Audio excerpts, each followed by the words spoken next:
कल्पना करा, शुक्रवारची सकाळ आहे आणि तुम्ही आरामात चहा घेत आहात आणि विचार करताय की आठवड्याचा शेवट गोड होणार. पण अचानक तुमच्या मोबाईलची स्क्रीन लाल रंगाच्या नोटिफिकेशन्सनी भरून जाते. एकामागून एक मेसेज येतात. मार्केट कोसळलं, सेन्सेक्स 600 अंकांनी खाली, गुंतवणूकदारांचे लाखो कोटी स्वाहा. आज भारतीय शेअर बाजारात नेमकं हेच घडलं, ज्याला आपण वीकेंड रॅली म्हणतो. तिथे आज रक्ताळलेली स्क्रीन पाहायला मिळाली. अवघ्या काही तासात गुंतवणूकदारांचे 3 लाख कोटी रुपये हवेत विरले. पण मित्रांनो, हा केवळ आकड्यांचा खेळ नाही आहे.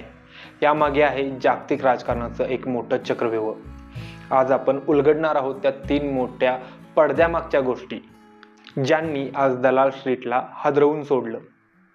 आज दुपारी बरोबर 1:25 वेळ सेन्सेक्सच्या स्क्रीनवर 81,656 हा आकडा चमकत होता, जो तब्बल 592 अंकांनी खाली आला होता.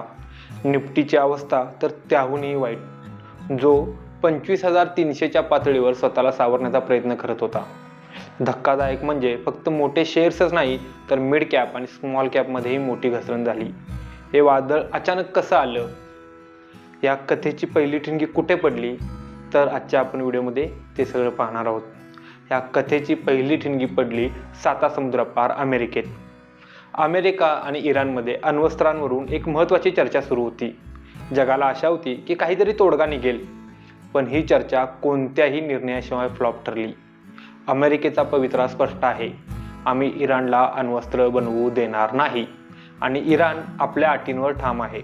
जेव्हा 2 महासत्तांमधला तणाव वाढतो, तेव्हा जगातल्या सर्व बाजारपेठांना युद्धाची भीती वाटते. आणि आज नेमकं तेच झालं. आता विचार करा, जर पुरवठा कमी झाला आणि मागणी वाढली तर काय होतं? अर्थातच किमती वाढतात. इराण अमेरिका वादाचा दुसरा अंक सुरू झाला, तो म्हणजे तेलाच्या बाजारात.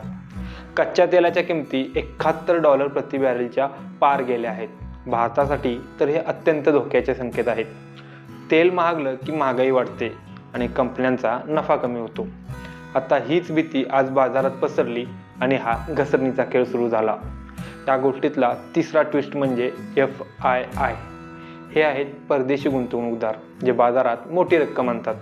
गेल्या 7 महिन्यांपासून हे लोक पैसे काढून घेत होते.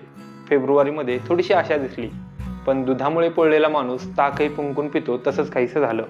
आज जेव्हा जागतिक अनिश्चितता दिसली, तेव्हा ह्या मोठ्या खेळाडूंनी भराभर आपला नफा वसूल करायला सुरुवात केली.